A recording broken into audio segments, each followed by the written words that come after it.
Okay, now we are going to talk about opposites and absolute value. So we're going to start with absolute value first. Now, absolute value, the definition is just how many steps are you away from zero. So in nature, absolute value is always positive. It's like if you're traveling south, you go down, but you don't travel negative miles.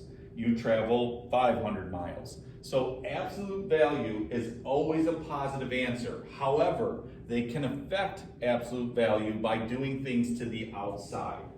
So if we look at the example, anytime you're dealing with absolute value, you're going to see these bars that are around a number.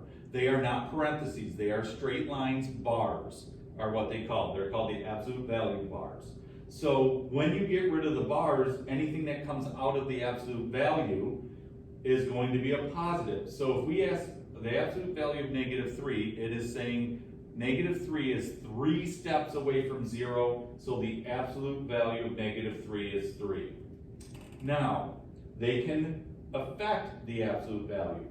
So when we go to say, what is the absolute value of -8, it means it's 8 steps away from 0. However, you see the minus sign, and we've learned that the minus sign means opposite. So what's the opposite of the absolute value of -8? If the absolute value is 8, we bring the negative down and the final value is -8. So you gotta be careful if they put a negative sign on the outside. When we're doing number 3, absolute value of 7 is not -7 because 7 is still 7 steps away from 0, so the absolute value of 7 is 7.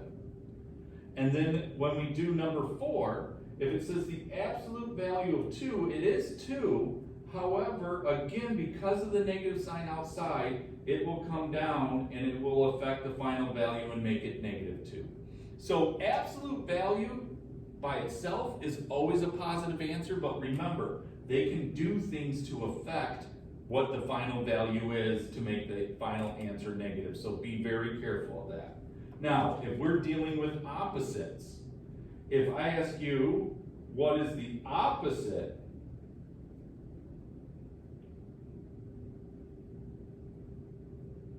of 8, then that is different from absolute value. Opposites can be positive or negative. So when we're dealing with the opposite of 8, that is -8. When we are dealing with the opposite of -4, then the opposite of -4 will be +4. You don't have to put the positive in front, you can just leave it as 4, but sometimes it helps to put the sign. So know the difference between absolute value and opposite, and you should be good.